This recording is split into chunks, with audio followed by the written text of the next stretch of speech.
Hola, muy buenas tardes a todos. Sean ustedes bienvenidos al tercer día del panorama de Ciencias Atmosféricas y el Cambio Climático. Estamos muy contentos de que ustedes estén aquí. Hoy tenemos la invitada del grupo de hidroclimatología tropical, la doctora Simona Bordoni, quien nos dará una charla hoy.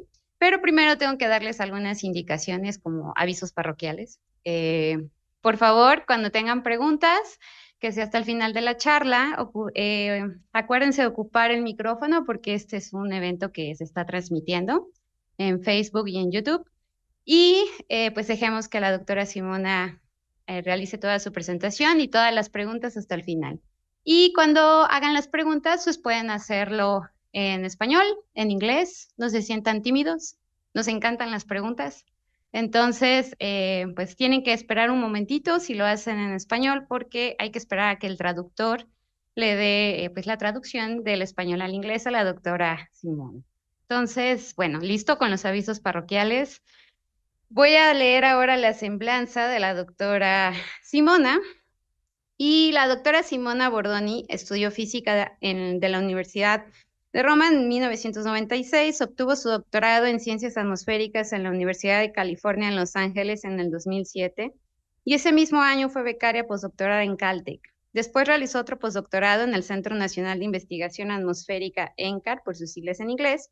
Trabajó en el Instituto Tecnológico de California, Caltech, por sus siglas en inglés, como asistente y después como profesora de Ciencias Ambientales e Ingeniería del 2009 al 2019. En el 2019 se trasladó a la Universidad de Trento para comenzar a trabajar como profesora de física atmosférica. Su trabajo ha recibido numerosos reconocimientos y premios, entre ellos destaca el Premio al Científico Joven de la Fundación de Científicos y Académicos Italianos de Norteamérica en el 2014 y el Premio al Investigador Junior James Holton de la Unión Geofísica Americana en el 2009. Simona, pues está interesada en la dinámica del acoplamiento entre las circulaciones atmosféricas a gran escala y el clima, utiliza observaciones y diversos modelos para estudiar los mecanismos dinámicos implicados en la respuesta del sistema climático a las perturbaciones en diferentes escalas de tiempo. Su enfoque principal ha sido el estudio de los monzones y las circulaciones tropicales, así como los procesos que determinan la ubicación, intensidad y diferentes características geográficas de los monzones. Pues como pueden ver, es una experta en monzones. Y el título de la plática de hoy es, pues, Monzones Acuaplaneta, dinámicas y balances energéticos de su mantenimiento y su respuesta a cambios climáticos. Entonces, we were excited to have you here. Thank you so much for accepting our invitation. So please go ahead. It's all yours. It's really a pleasure being here today. Thank you so much, Christian, for organizing my visit, for this great introduction, and thank you so much for being here today.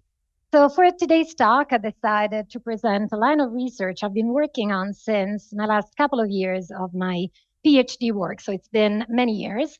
And it's a line of work that really tries to focus on the fundamental dynamics of monsoonal circulations, their existence, their maintenance, and their response to climate change.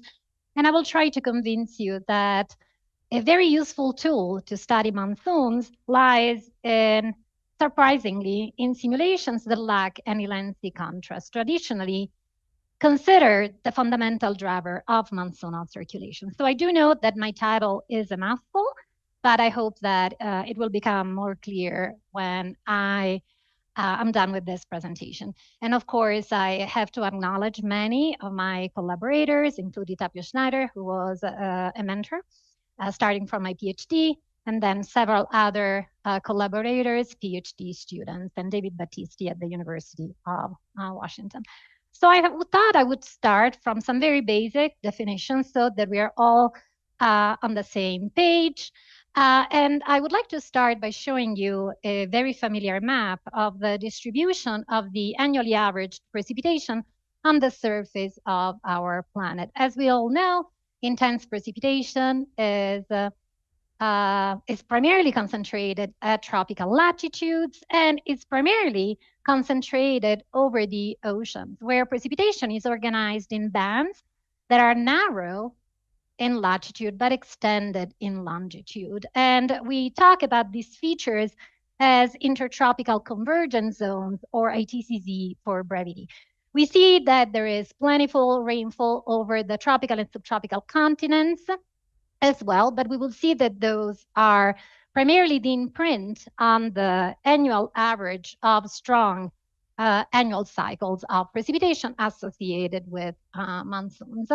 Outside of the tropics, we see precipitation primarily organized along tilted precipitation bands that are called storm tracks, and that is because this is where extratropical storms tend to preferentially form and dump a lot of precipitation there. But here the focus is in the tropics. Now, if in addition to taking a temporal average, we also take we call it a zonal average, that is an average in longitude, we obtain this distribution of precipitation, again, averaged in longitude across all latitudes, starting from the equator, moving to the north and the south poles. And so we covered the very familiar pattern of alternating wetter and drier bands, with the wettest region, not surprisingly, being in the tropics, the dry regions in the subtropics. This is in fact where we find the largest desert regions over the surface of our planet. And then we see two other wetter bands that are broader and associated with less rainfall in the extratropics of both hemispheres. One of the interesting features of this distribution of the zonally average precipitation is the fact that precipitation does not maximize at the equator, nor is this distribution symmetric about the equator. In particular, in fact, we see that maximum rainfall is located north of the equator. We usually talk about this as a northward shifted position of the ITCZ. Again, maximum rainfall is found north of the equator. And of course, this underlies that there must be an asymmetry between the two hemispheres, making the northern hemisphere more favorable for precipitation, even on the annual average. I could give a completely different talk, talking about what drives this asymmetry. But if you're thinking that this asymmetry is driven by the fact that the northern hemisphere has more land masses than the northern hemisphere, you're wrong. It turns out that, in fact, the northern hemisphere is made warmer than the southern hemisphere by the fact that the ocean, especially in the Atlantic, is transporting energy from the southern to the northern hemisphere. Again, if there are more questions, I'll be happy to talk about this later on today. It is clear that, at least in the zonal average sense, this patterns of precipitation is associated with the large scale overturning. The way we describe this large scale overturning is by looking at how mass recirculates in the meridional pressure versus latitude plane. And in the tropics, this is characterized by the presence of two cells that we call the Hadley cells. And here the arrows show the direction in which mass recirculates. A southern and a northern cell, which in the annual average are almost symmetric, or I should say anti-symmetric, because they have opposite circulation signs relative to the equator. And we clearly see that the ascending branches of the Hadley cell coincide with the precipitation peak. And in fact, notice how the boundary between the southern and the northern cell corresponds with this maximum in tropical precipitation.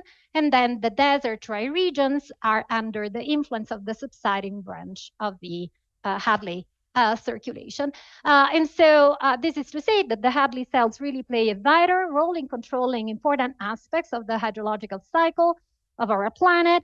But we don't have, to these days, a theory for what controls in terms of mean climate or planetary parameters that control important aspects of the Hadley cells, including the strength of the Hadley circulation, the extent of the Hadley cell, the location of the ascending branch. And that is another line of work that I've spent a lot of time working on. But so far, we just focused on the annually average precipitation. This talk is about monsoons. And so here I want to show you the distribution of precipitation during the solstice season. So July, Northern Hemisphere summer, and January, Southern Hemisphere summer. I'm going to toggle between the two. And I think that you all clearly see how precipitation tends to move towards the summer, warmer hemisphere. But it's also clear that in the ocean, there is much more muted over the ocean seasonal cycle, both in terms of intensity and position of maximum precipitation. In particular, notice how over large swaths of the Pacific Ocean, the maximum precipitation remains north of the equator, even during southern hemisphere summer. That is to say, precipitation doesn't always follow the maximum in solar insolation. And that is the reason why, when you take an annual average, precipitation remains on average north of the equator. But if you focus over one tropical, subtropical continent, pick the one you like, for instance, the one you live in, but of course you could pick many others, you see that there the seasonality is much more pronounced, it's much more dramatic, with very dry winters being followed, the wrong direction, being followed by very wet summers. And this seasonal cycle is a manifestation of the development of monsoonal circulations there. I think that many of you know that traditionally the word monsoons really identified seasonally reversing wind systems. But as our understanding of monsoons has evolved, our definitions of monsoons really have focused much more on precipitation. There are precipitation-based definitions that really emphasize or identify monsoons as well-defined precipitation maxima, linking monsoons to the seasonal cycle of the overall overturning circulation in the tropics and the associated convergence zones. And in fact, to these days, and this is really a theme throughout this presentation, we really think of monsoons, at least the larger scale monsoons, such as the South Asian monsoon, the Western African monsoon, and corresponding monsoon systems in the Southern Hemisphere, as regional and seasonal Hadley circulations. And so let me try to make this point a little bit more clear. We have seen before the Hadley cells in the annual average. If now we look at the circulation in the meridional plane, focusing on July, that is Northern Hemisphere summer, we see that the equinoctial pattern characterized by two cells almost symmetric about the equator that emerges in the annual mean is being replaced by a solstitial pattern with one dominant cell. This is the southern cell that has become so strong and cross-equatorial that the northern cell that exists here is not even evident because of the choice of contours that I've picked here. But basically, this is what we call a cross-equatorial Hadley circulation. This is also called the winter cell because it's the one that develops in the winter hemisphere, such that now the ascending motion, the ascending branch, has moved substantially at subtropical latitude into the summer hemisphere. This is the cell that we obtain when we take a global zonal mean.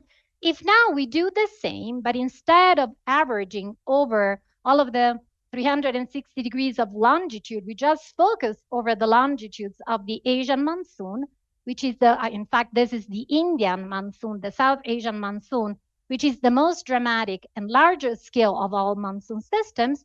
This is what we obtain. We still see that during July, if we just focus over the Indian monsoon sector, the development of monsoonal rains is associated with the development of a cross-equatorial monsoonal cell that very much looks like the cross-equatorial cell that we see in the global zonal mean. And in fact, now there exists a lot of work in the literature, and here just cited some coming out of my own research group, but absolutely we're not the only ones that really emphasizes how monsoon circulations are regional cross-equatorial circulations that project strongly on the solstice zonal mean. This is to say that a lot of the cross-equatorial flow that you see both at lower levels and upper levels, and that basically helps the ascending branch shift in the summer hemisphere, is occurring in longitudes over regions where monsoon systems develop. And this is one point that I really want to emphasize, the fact that, let me go back here, again, there are some monsoons that are better known than others, but in reality, monsoons develop over all subtropical continents, both in the Northern Hemisphere. We talk about the North American, the Asian, the Western African monsoon, but we have corresponding monsoon systems in the Southern Hemisphere, South African and Australian and South American monsoons. So monsoons are really a global feature. In a complementary perspective that has emerged together with this view of monsoons as cross-equatorial Hadley circulations is the global monsoon. And let me try to emphasize what this means. Here, what I'm just showing is the difference in precipitation, in color shading, and vector is the low-level winds, between averaged over the Northern Hemisphere summer months minus the winter hemisphere summer months. And so you clearly see that basically here we're just highlighting how all monsoon systems that I named before are associated with well-defined summertime precipitation maxima. There is a very strong seasonal cycle of precipitation over all monsoon regions associated with very evident wind reversal. If we now do an EOF analysis of the annual cycle of combined precipitation and lower level winds, we find that the dominant mode, the first EOF, which explains 71%, this is really a very large fraction of the oral variability, very much looks like this difference. So this really emphasizes how the first EOF really identifies the dominant global scale solstitial mode that is driven by the annual cycle of insolation that has been called the global monsoon, of which the regional monsoons are a regional manifestation. Oh, EOF, here in the audience, we've been asked what is the EOF? The EOF analysis stands for empirical orthogonal function analysis, also known as principal component analysis. It's basically just one of the most used statistical tools in atmospheric and climate sciences. It's basically just, of course, you can imagine that with the data we deal with, there is a lot of spatial and temporal variability. We want to reduce that, and we do this by doing this EOF analysis that is basically just diagonalizing the covariance matrix just to find what are the dominant modes that explain the variability of the fields you're looking at. And of course, as any statistical tool, you'll get an answer.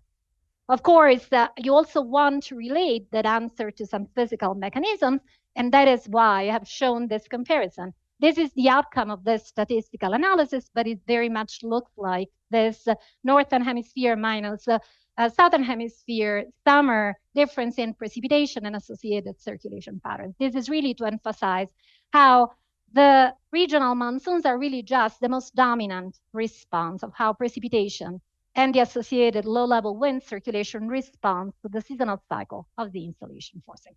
Thanks for the question. Okay, so now I will make a claim that will probably sound a little bit controversial. Usually I get a lot of pushback when I show this, but let's try to convince you that what I'm saying has some fundamental physical basis. So this is a schematic. So again, this is just to say that all of this theoretical development has really led to a significant rethinking of the fundamental drivers of monsoonal circulations. And so here I am stealing a schematic from a very well-known and extremely well-used book, Rudiman, on basically basics of climate science, used in many undergraduate and graduate programs, both in the US and across the world, explaining the fundamental working on monsoonal circulations as large-scale, continental-scale sea breeze circulations, driven by the contrast in thermal properties between land and the surrounding ocean, with land surfaces having a much smaller heat capacity, which allows land to warm up much faster than the ocean during the summer and cool off much faster during the winter, which allows for the development of a circulation that reverses with season, bringing rain over the continent during the summer. Let me emphasize how this picture, at least for most monsoons, is wrong. Monsoons are not land sea breeze circulations driven by near surface meridional temperature gradients. And I'll try to explain a little bit better what I mean by that. But in particular, we cannot think of the near surface temperature gradient building up because of this different properties in terms of heat capacity between land and ocean as being an external driver for the monsoonal circulation. Let me emphasize how issues with this interpretation have been known for more than 100 years. And here I'm going to read a quote from Simpson, 1921. I'm going to read it out loud. It has generally been held that the Southwest, this is the Indian monsoon, owes its origin to the great difference of temperature which exists during the summer months between the heated land surface of India and the surrounding oceans. This theory has to face the difficulties that the temperature over India is much higher in May, before the monsoon sets in, than it is during the monsoon itself. That the temperature is higher in years of bad monsoon than in years of good monsoon, and that the part of India which has the highest temperature and the lowest pressure is a region of practically no rainfall throughout the monsoon. Another big issue with the interpretation of monsoons as continental scale sea breeze circulation is the fact that most monsoon systems are associated with the very rapid onset. And I'm going to try to be a little bit more clear as what I mean by a rapid onset. But first of all, I want to give you a visual representation of what we mean by that. Here we're looking at what we call kind of Muller diagram. That is, here is latitude versus time in Julian days. So this is January 1st of the precipitation averaged over the Indian monsoon sector, the one that we focused on before, between 60 and 100 degrees east. And so you see that the onset of a monsoon appears as a very rapid reorganization of the main precipitation patterns from maxima that sit during the winter south of the equator over basically the ocean, with then precipitation moving rapidly into the northern hemisphere at the beginning of the warm season, where you basically have the Indian subcontinent. So the time scale associated with this reorganization of these precipitation patterns is about 2 to 3 weeks, which is longer, at least twice as longer as the one associated with the evolution of the smoothly evolving forcing provided by the seasonal cycle of installation. That is to say that there must be some nonlinearities that rectify the response to the smoothly varying installation forcing in monsoonal precipitation. And so how should we think about monsoonal circulations? Again, here, let me emphasize how this applies to large-scale monsoons. I think that the North American monsoon is a little bit of a different beast, and there's a lot of work that is currently ongoing in trying to understand what really are the fundamental drivers of the North American monsoon. And so how should we think about these systems? And here, really, I'm summarizing in just 2 slides what I spent about 2 weeks on when I teach my tropical dynamics course. So, of course, there's going to be many details that I'll have to skip, but I'm more than happy to take any questions at the end of this talk.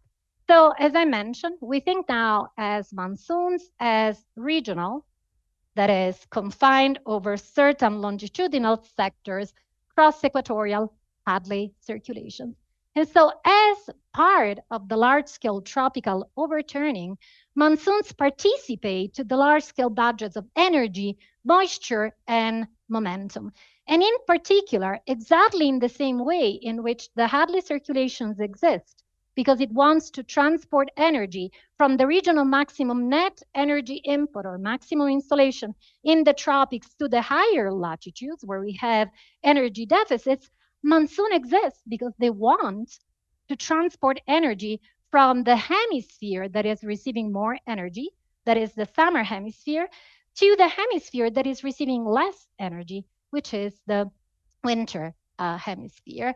And if we combine, and again, this is where I'm skipping a lot of details and a lot of theoretical work, if we combine constraints arising from conservation of angular momentum and modern views of the coupling of small-scale convection with this large-scale overturning circulations, what we can establish are links between important aspects of the returning circulation and the distribution of not the near surface temperature, but moist static energy, which is moist conserved thermodynamic quantities comprising dry enthalpy, basically temperature, geopotential, but this is close to the surface, so this doesn't play a very important role, but very importantly, latent heat or latent energy, which is associated with the presence of moisture in our atmosphere. And in particular, the strength of this cross-equatorial circulation is related to the gradient in the near surface moist static energy, and the polar boundary of the circulation coincides with the maximum in this moist static energy at lower levels, just the equatorward of which most of the ascending motion and precipitation are concentrated.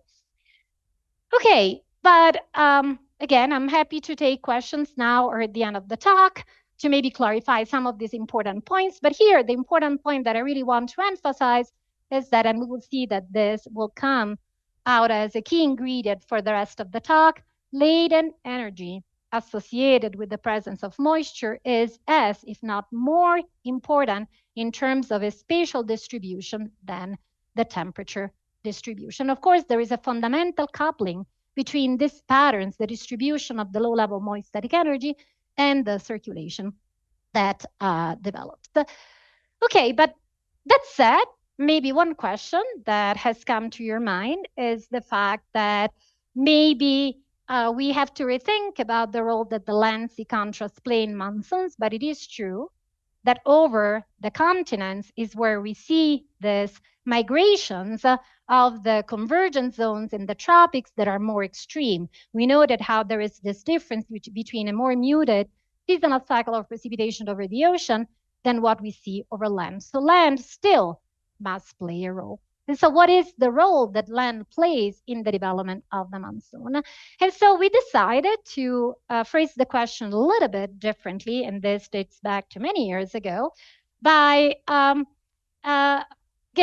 rephrasing the question. If this land sea contrast, this continental scale sea breeze circulation view of the monsoon is wrong, then what is the role of the land masses? And so we tried to address this question by taking an atmospheric general circulation model and changing the lower boundary so to get rid of any land-sea contrast.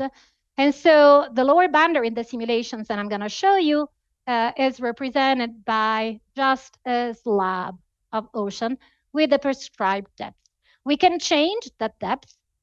And of course, by changing the depth, we are changing the effective heat capacity of this lower boundary. We call this an AQUAPLANET because this is an Earth-like planet. We are not changing any other parameters that is completely covered by an ocean.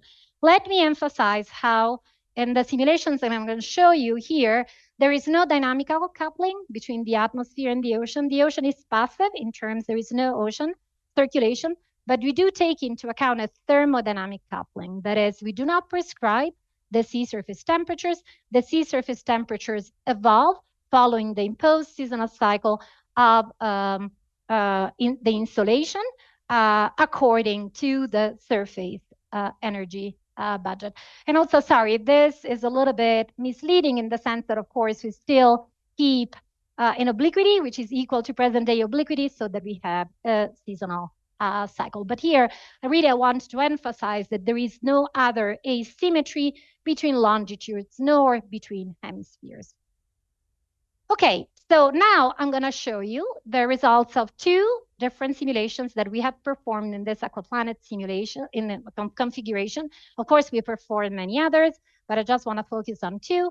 And so, I'm going to show you again the Hofmöller diagram, latitude versus time of these two simulations versus the observations over the Indian monsoon. This is a similar, another version of this rapid changes associated with the precipitation pattern at the monsoon onset that I showed before, just so focusing over the Indian monsoon sector. And the center and bottom panel show results from AQUAPLANET simulations. One with a very shallow mixed layer. That is to say, this is a simulation where we just took 0.5 meter of water. This is extremely shallow. The mixed layer depth over the Earth's ocean is way bigger than this. And in fact, it is much more comparable to the one that we picked for the simulation, whose results are shown in the bottom panel of 50 meters. So this is to say that this is not representative of what the ocean is doing. You can think of this simulation as being representative of a swamp planet, a planet that is covered by a completely saturated surface, but whose heat capacity is very small. It's similar to the heat capacity that we get over land surfaces, with the big difference, though, being the fact that, of course, here we don't have any limit in the evaporation that we can get from the saturated surface, which is, of course, a big difference between ocean and land in real monsoons. Okay, so in this simulation, especially in the shallow mixed layer depth simulation, we argued, again, as you can see, this dates back to many years ago already, that we can obtain monsoon-like transitions in the simulated precipitation, in the sense that precipitation is primarily organized along subtropical rainfall bands that shift rapidly from one summer hemisphere to the opposite summer hemisphere. Whereas when we take the same aquaplanet configuration, but we make the mixed layer depth much deeper and more consistent with what we find over the world's ocean, we see that there is no rapid seasonal change in the precipitation patterns. And in fact, the ITCZ, or precipitation, remains relatively close to the equator with no rapid changes, both in location of the precipitation maximum nor intensity. So to return to these results, but because I know that probably many of you have never thought about an aquaplanet and what that means, let me give you another perspective of how to look at these results. So here I am showing the distribution of the simulated precipitation, and this is a snapshot at 5-day average over northern hemisphere summer from the aquaplanet simulation with the very shallow mixed layer, where again precipitation can move at subtropical latitudes, compared against observations for the month of July. And again, the shading represents precipitation simulated observed, whereas the vectors represent the low level wind circulations. And so I hope that you can see that even without any land sea contrast, in this aquaplanet simulation with a shallow mixed layer depth, precipitation, this major convergence zones of tropical precipitation is able to shift at subtropical latitudes comparable to the ones that we see, to which we see precipitation moving over the Asian monsoon sector with a very similar low-level wind reversal. I did emphasize a lot that monsoons should be thought of as cross-equatorial Hadley circulation. So let's look at the overturning.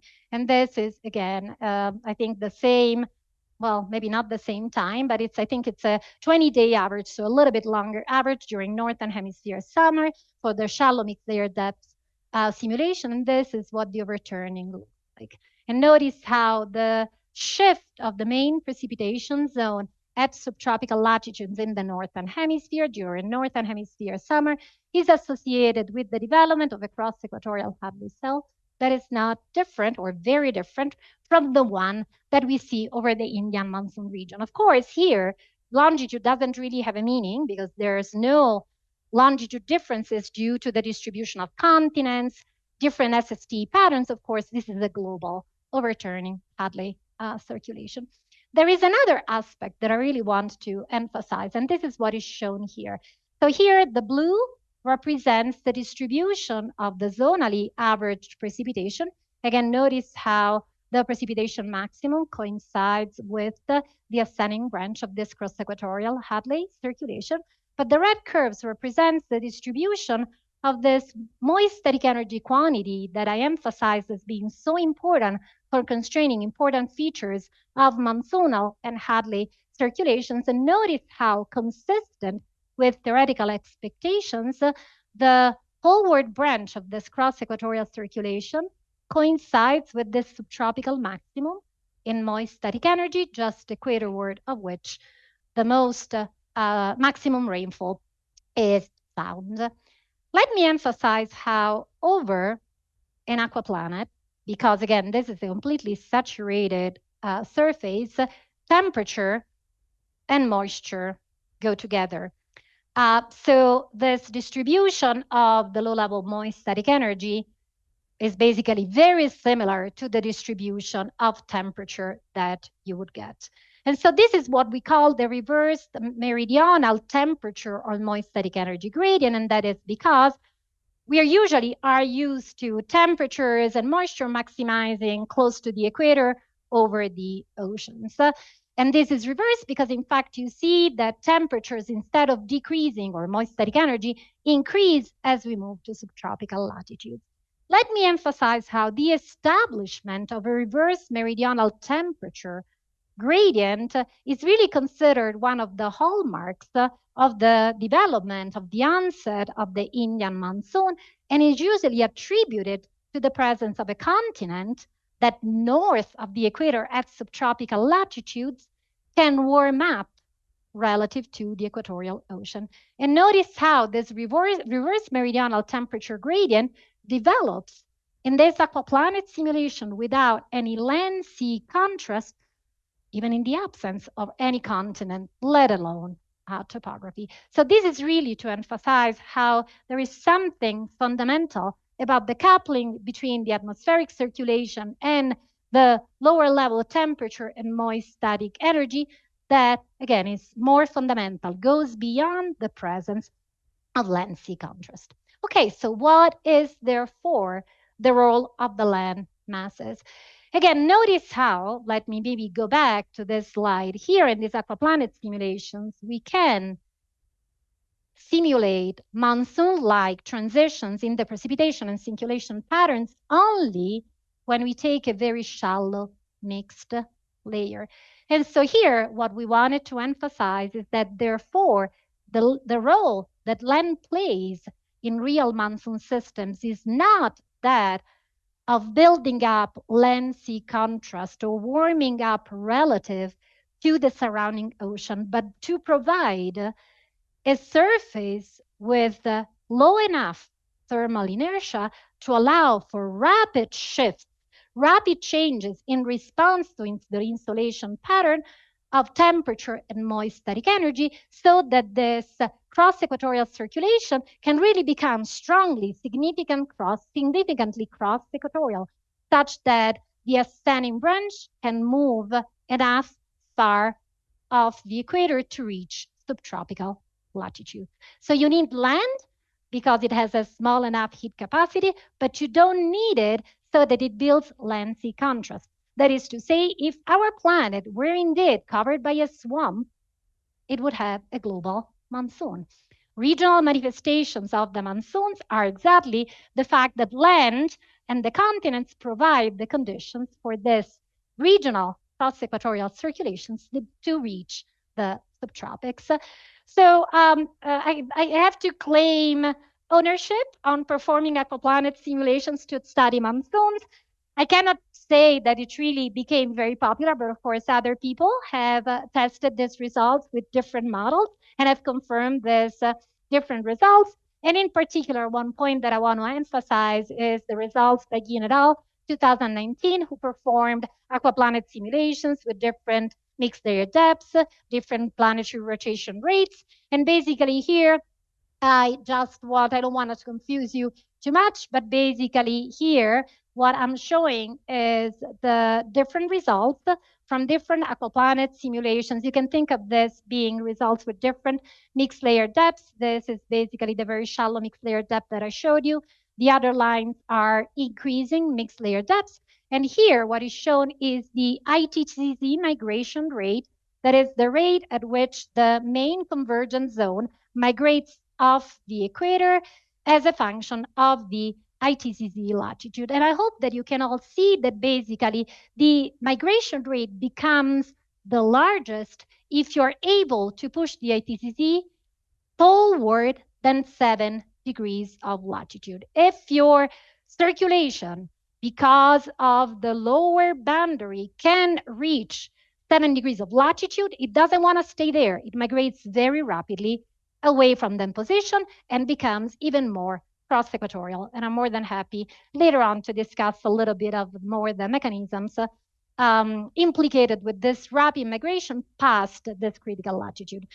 This is another perspective showing similar results. This is from my former PhD student's thesis, Katrina Wee. We did simulations with a very similar model as the one showed before.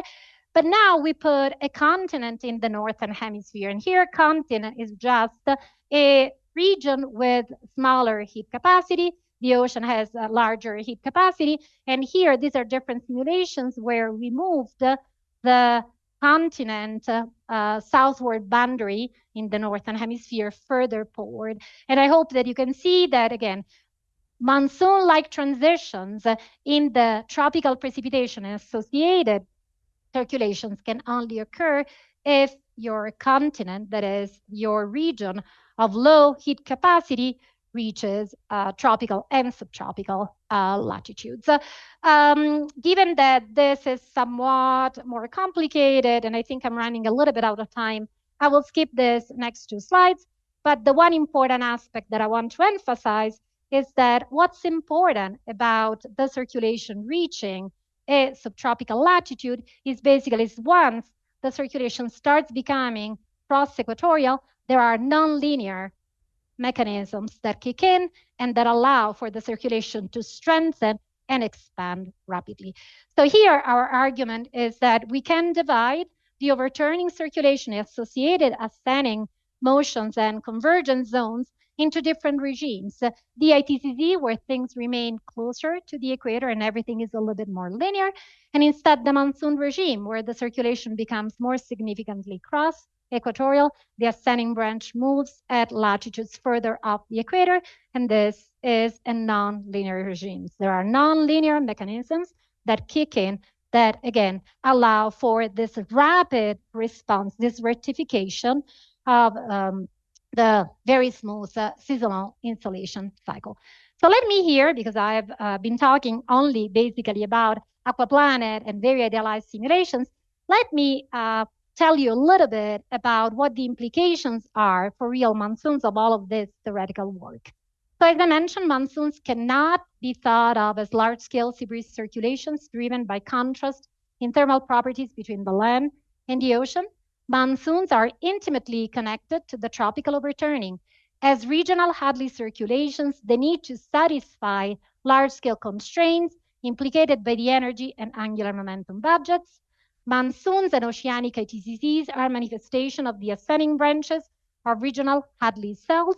The presence of land over monsoon regions allow for more pronounced responses to the insolation forcing, which leads to more nonlinear cross-equatorial monsoonal circulations. And importantly, and this is the point that is skipped, the ITCZ and the monsoon regimes differ in the dominant angular momentum budget. That is to say that, for instance, when we study the response to different forcings, we expect different responses because they are in different regimes. And let me really emphasize here how consequences of these emerging theoretical views on observed monsoons and how they respond to perturbations on different timescales are currently being investigated. So I had planned to show you a little bit more recent work.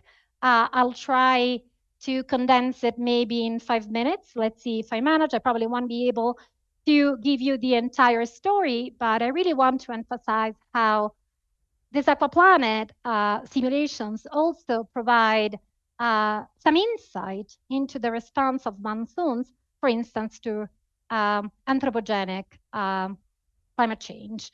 And in particular, how do we perform these climate change experiments? I didn't give you many details at all about the atmospheric circulation model that we used here. It turns out that this model is very idealized, not just in terms of the lower boundary, we're still looking at AQUAPLANET, but also in terms of the physics that is being represented here. I won't go into the details, but let me just say that we have a very simple quasi-equilibrium convective scheme to represent convection. And in terms of radiation, we are just introducing a 2-stream gray radiation scheme. What we mean by that is that for each level. We keep track of what's coming in and what's going out. And we let the atmosphere to be transparent to the solar radiation, except for very close to the surface. And the absorption is specified.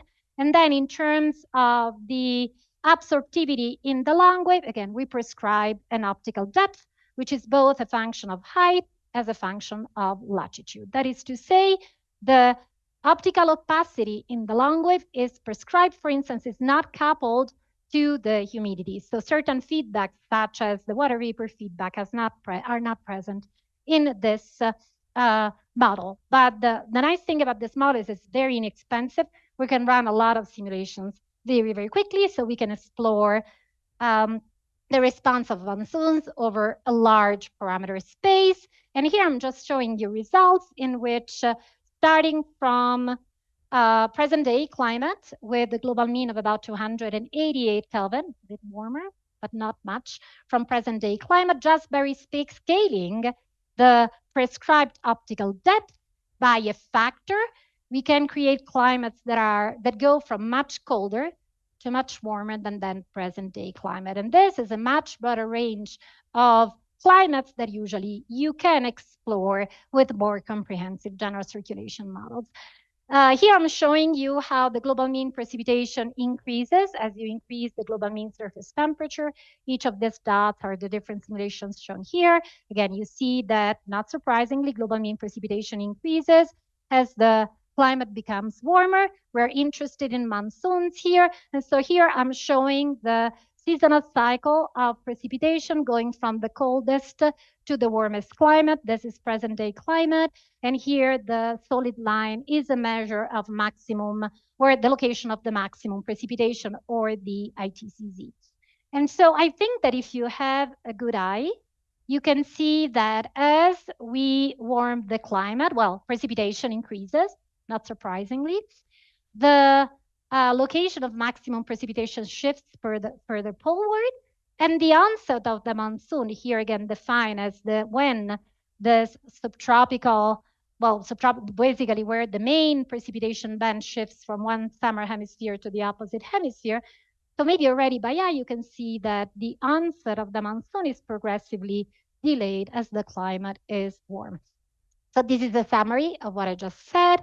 I'm just going to focus on this progressive delay of the monsoon onset, and this is different metrics of the onset of the monsoon, one basically both based on different aspects of precipitation across the different simulations. So we see that, again, the monsoon onset gets delayed as the climate is warmed monotonically, although in the warmest simulation, you don't see much change.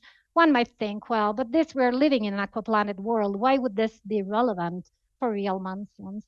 And it turns out that, in fact, this delay in the onset of monsoonal precipitation, where you see here red, basically seen almost across all monsoon regions, even in comprehensive GCMs under different forcing scenarios. So this is not just an artifact of our aquaplanet configuration. There is something fundamental here that we think is going on. And there have been different mechanisms that have been proposed to explain this delay in monsoon onset. Some early explanations emphasize the differing response in terms of the moisture and the energy budget between the land and the ocean. Some other mechanisms suggest that this is irrespective of the land-sea contrast. Clearly, the fact that this delay is occurring in aquaplanet simulations seems to suggest that this does not have anything to do with the land-sea contrast. So I'll try to summarize in just 2 minutes what we think is going on here.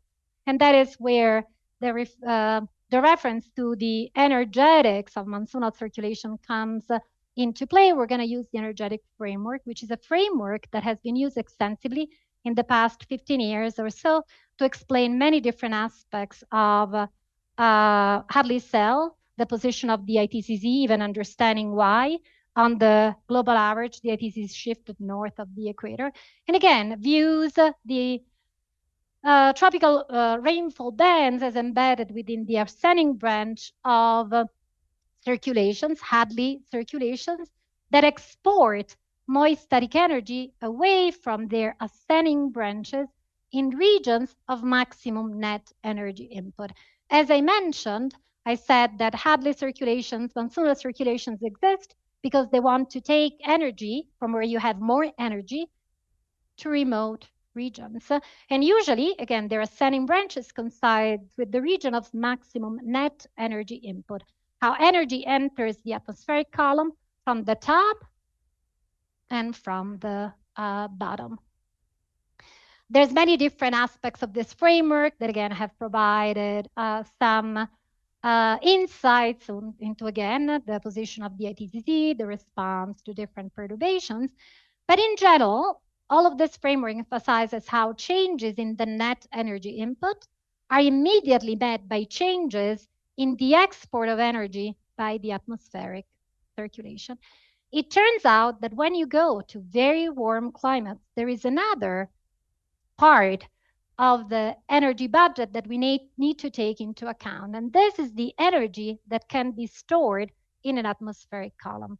And it turns out that in a dry atmosphere, but in a moist atmosphere, there's a very important role for the latent energy, as again, the energy that is stored in an atmospheric column has a dry enthalpy component and a latent energy component. I'm gonna end my talk here because I know I am stealing a lot of time here. But again, here what I'm showing are the evolution of these three different terms of the energy budget. This is the storage, which is usually neglected.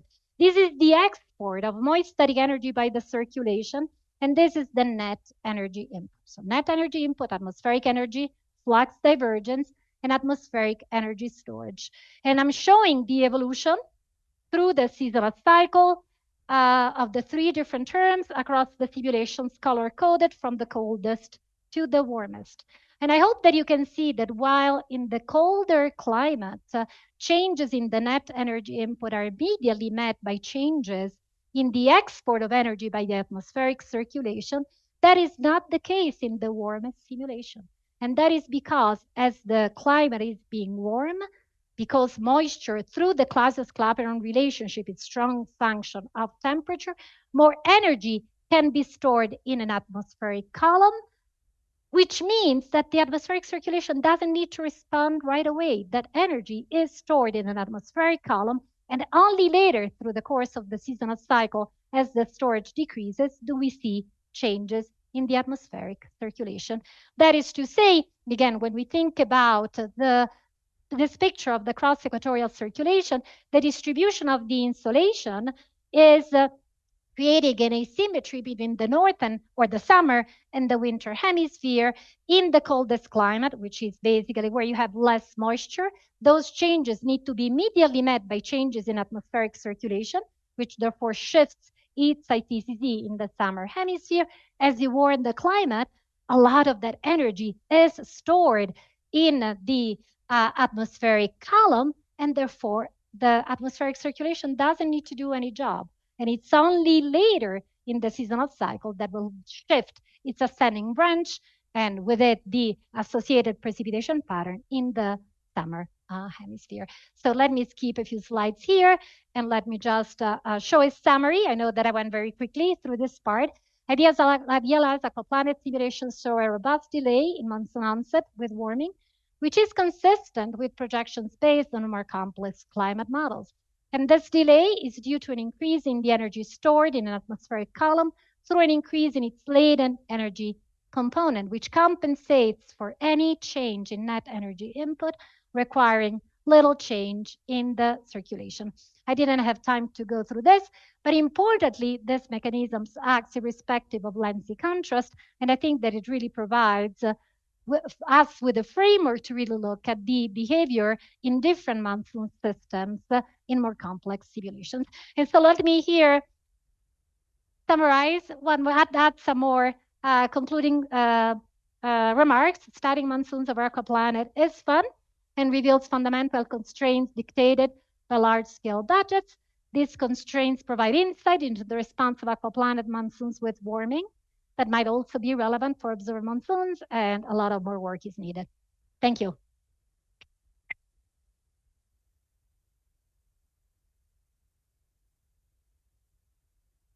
Okay, thank you so much for your presentation. I really enjoyed it. So I learned that AQUAPLANET models are very important. So, ¿tienen preguntas? ¿Alguien tiene preguntas? Acuérdense de ocupar el micrófono. Primero aquí el doctor David y después el doctor Carlos. Thank you, Simona, for the talk. Okay. Yeah, so I have a kind of a more just kind of fundamental question. Thinking of my teaching tropical meteorology and atmospheric convection.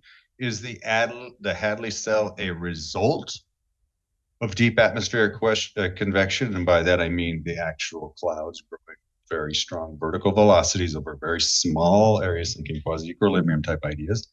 So is the Hadley cell a result of convection or a cause? Thinking of a chicken and egg type argument. It is a chicken and egg type of argument, and I'm sure that depending on whom you ask, you'll get a different question. If the Hadley cell were a result of convection, we would not be able to simulate a Hadley cell in dry atmospheres, and we do. Mm-hmm. So I personally view Hadley circulations as the result of this uneven distribution at the top of the atmosphere between the incoming shortwave and the outgoing long-wave radiation. That is to say that, again, we have regions where we have more energy, particularly the tropics. We have, of course, the higher latitudes where we have a net energy loss. And so it's the role of the large-scale circulation to transport energy to establish a local equilibrium. In the tropics, the response is this direct overturning circulation, which is the Hadley cell. And that is because in the tropics, rotation doesn't influence strongly the dynamics. So the tropics do not want to hold large temperature gradients. And so the circulation will try to reestablish equilibrium by lifting warm air up and having cold air sinking down, therefore consuming potential energy. Whereas in the extratropics, it's all about baroclinic eddy dynamics because rotation is so much more important.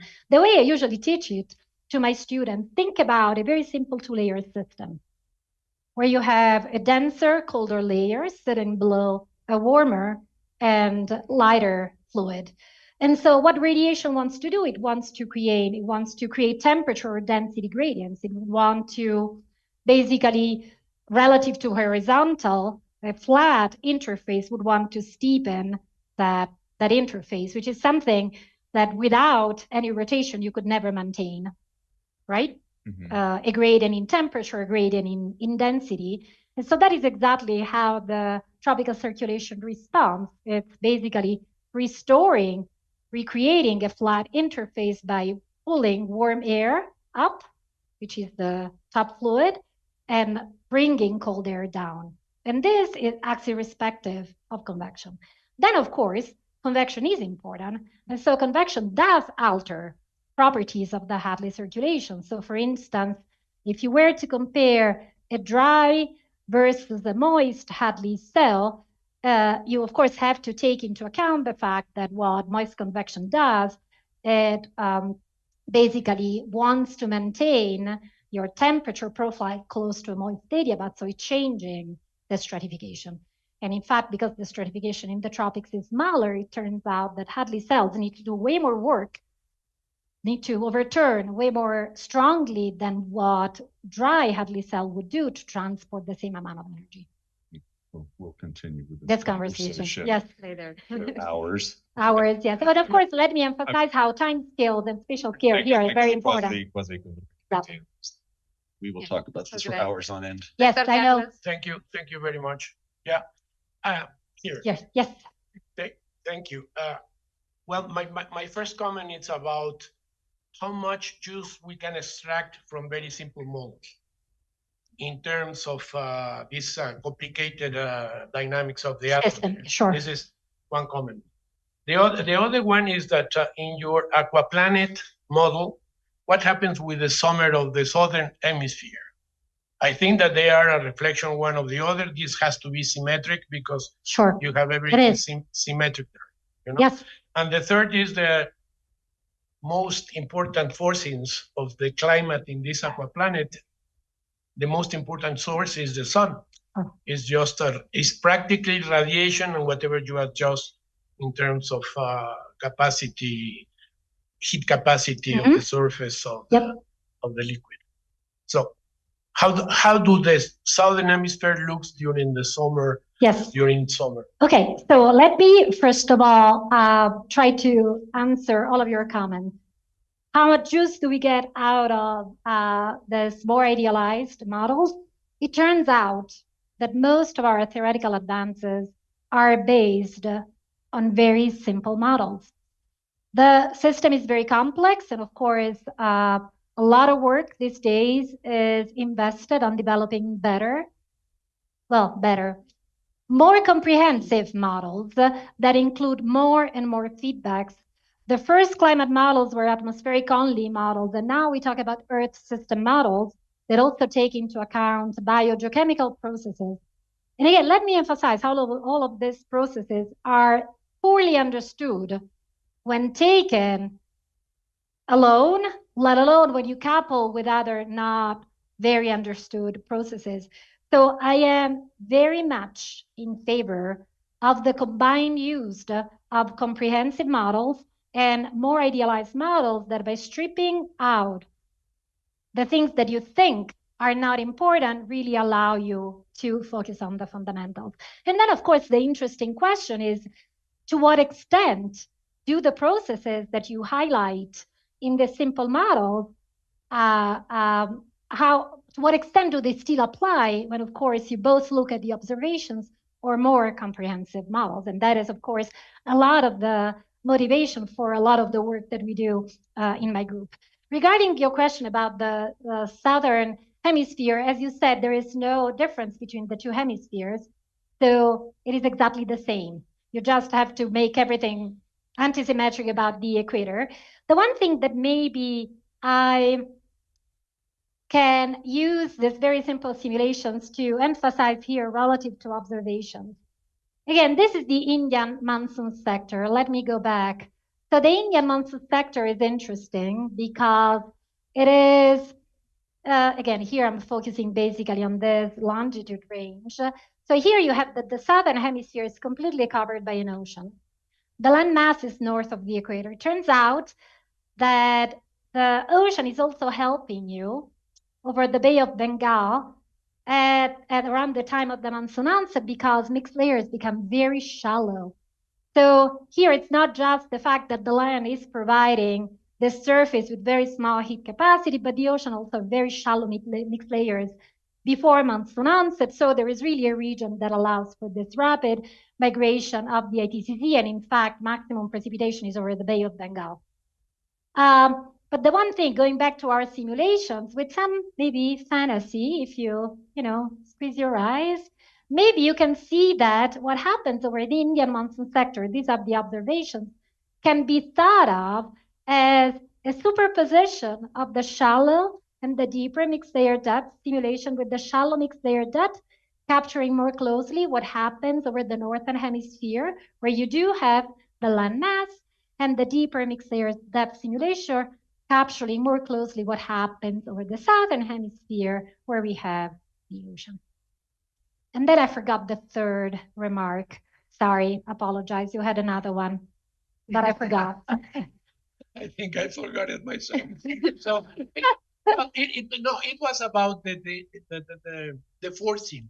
Yes. The dynamics of this is being forced. Yes. You have very few forcings for the climate. Yeah, yeah, and in fact, absolutely, I agree with that, and of course that's why you also have to use caution in over-interpreting your results from the AQUAPLANET. But let me also emphasize how it remains the case that even in our climate system, the sun is the fundamental driver of the atmospheric and oceanic circulation. And you're right that there are many other feedbacks that here are missing, many other forcings. I mentioned, for instance, this asymmetry in the distribution of the zonally average precipitation here, with the fact that this is north of the equator. Our AQUAPLANET, the distribution is completely symmetric.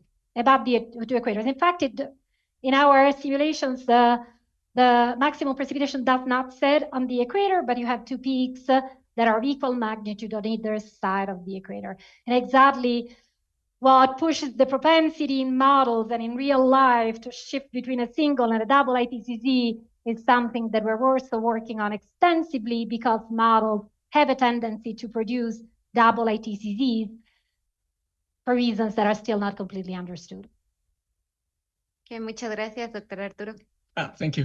Thank you, Simona, for your very nice presentation. I was wondering, when you mentioned about climate change and the fact that you have more moisture circulating in the atmosphere, I wonder if there is like a critical amount of water vapor that you can hold before the circulation starts not worrying about exporting that energy away from the equator. I wonder if you found something like that.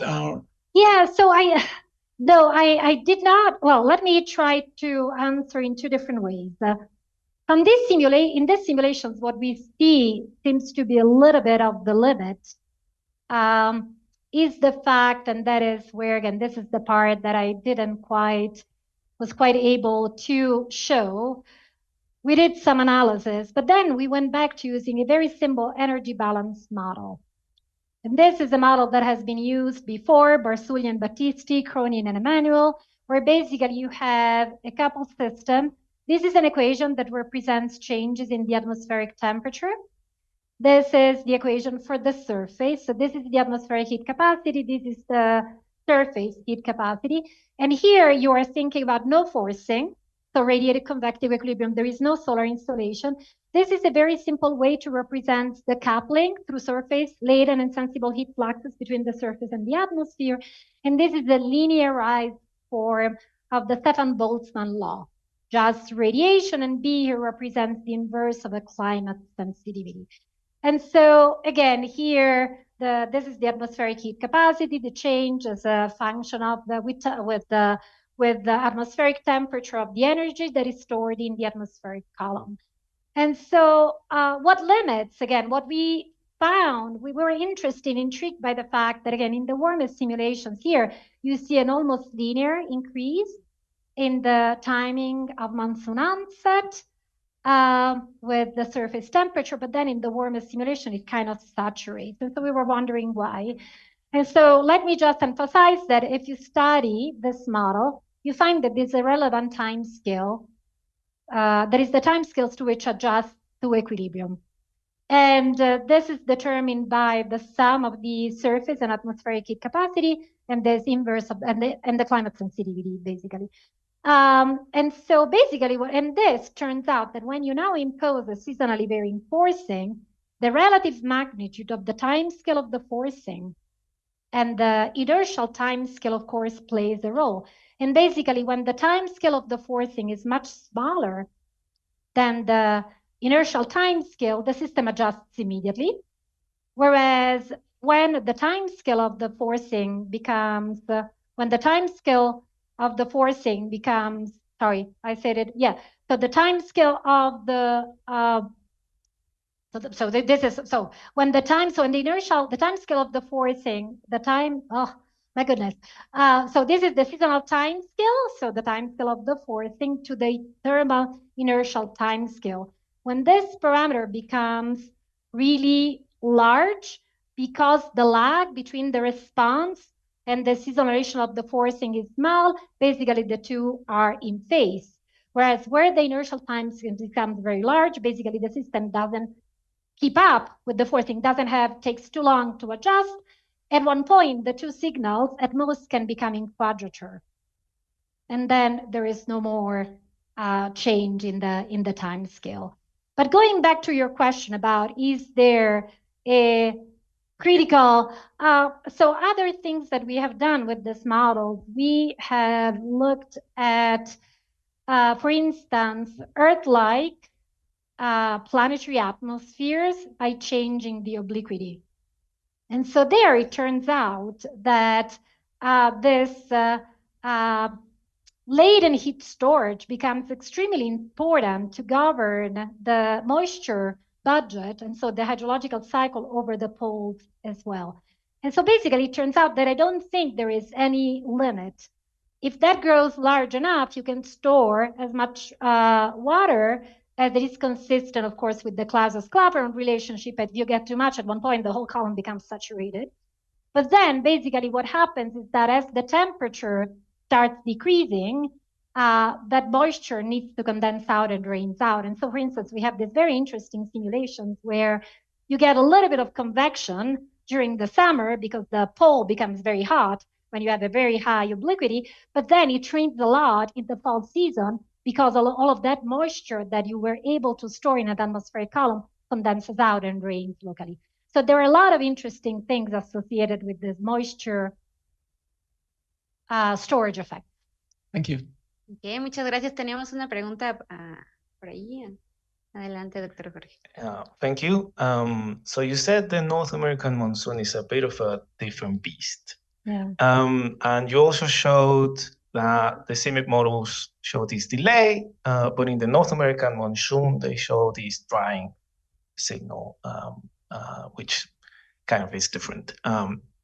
So I was wondering if you had thoughts that could maybe bridge your results down to maybe the regional monsoons, and whether, you know, the North American monsoon, is it a real monsoon? How does it fit with your...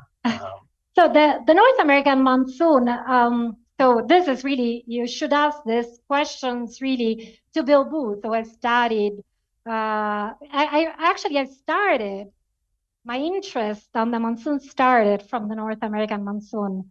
My earliest work is work from an observational perspective on the North American monsoon, and you clearly have a strong seasonality of precipitation. You have wind reversals, both at upper levels and lower levels. The one thing that is really missing there is the connection between cross-equatorial flow and the ascending branch of the Hadley cell. If you look at what the regional Hadley cell looks like over the North American monsoon sector, the ascending is all concentrated over the Eastern Pacific ITCZ. So you're missing that connection. It does look like an extension of the intertropical convergence zone, but from a large scale perspective, there is no Hadley cell whose ascending branch reaches the latitudes of maximum monsoonal precipitation. These quasi-equilibrium convective ideas hold very well. Another interpretation of the quasi-convective equilibrium idea, let me try to summarize briefly what we mean by that. Basically, again, there is this debate in the tropical dynamics community, and this is what Dave was hinting at, as to whether moist convection is a driver of large-scale circulations or not. And early interpretations emphasize the importance of latent heat release to drive as a source of energy for large-scale circulations, including tropical cyclones. More modern views emphasize how, in reality, the presence of instability that results in the development of convection in a vertical column is such that that energy is basically all consumed at the small scales by convection, which is a very fast process. So if you integrate over long time scales enough and large spatial scales enough, what you basically see is just that convection is consuming that vertical convective available potential energy as soon as radiation and the large-scale circulation creates instability, and no energy is left to drive larger scale circulations. What we care about is the fact that, again, convection is basically trying to couple, to create an equilibrium between the low-level moist static energy content and the vertical temperature profile in the tropical atmosphere to keep the tropical atmosphere, again, on average, close to conditions of moist neutrality. And so some of the expectations that are verified in all monsoon regions, with the exception of the North American monsoon, is based that you have a co-location between the low-level moist static energy maximizes and where your upper tropospheric temperatures are. And again, this is where I do think that, and that is also by reading the literature, by following people from other people's work, I think that the North American monsoon is really strongly influenced by the unique geography. You have the mountains, you have the Gulf of California, which is a channel with very warm sea surface temperatures, a lot of moisture there, but immediately to the west of that, you have the subtropical anticyclone.